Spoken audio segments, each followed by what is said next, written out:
మొదటిగా పాపం అంటే మనమందరము కూడా మానవుడు అనేవాడు అబద్ధం ఆడతాడు. అబద్ధం ఆడని వ్యక్తి ఎవరైనా ఉన్నారా ఇక్కడ? చూడండి ప్రియ సహోదరులారా, ఈ లోకంలో అబద్ధము ఆడని వ్యక్తి అనేది లేదు.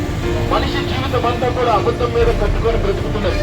మనిషి జీవితం అంతా కూడా అబద్ధం మీద వారిని నడుపుతూ ఉన్నారు. వారి బంధువులకి, వారి కుటుంబానికి, ఉద్యోగంలోను ప్రతి చోట మనిషి అబద్ధమే చెప్తాడు. మరి అబద్ధం తప్పని మనుషులకి తెలియదా?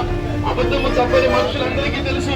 మనుషులందరికీ తెలుసు పాపమని. అయినా కానీ అదే పాపమునకు వారు బానిసలుగా ఉన్నారని బైబిల్ సెలవిస్తుంది. ప్రియ సహోదరుడా, ఆలోచించు. ఈ రోజున మనిషి పాపము నుంచి బానిసగా ఉండడానికి కారణం తనకున్నటువంటి వ్యసనాలు. ఒక మనిషిని మనిషిగా మార్చగలిగిన వాడు క్రీస్తు ఒక్కడే. ఆయనే మనిషిని చెడుతనం నుంచి, తాగుబోతుతనం నుంచి, వ్యసనాల నుంచి, ప్రతి విధమైనటువంటి దుర్మార్గత నుంచి విడిపించి ఆ మనిషి మనస్సాక్షిని కలిగి పరిశుద్ధంగా నిలబెట్టగలిగిన వాడు యేసుక్రీస్తు వారే. ప్రియ సహోదరుడా, ఇక్కడ జీవితం ఒక్కటే కాదు. నేను చెప్తున్న మాటలు కేవలం జీవితం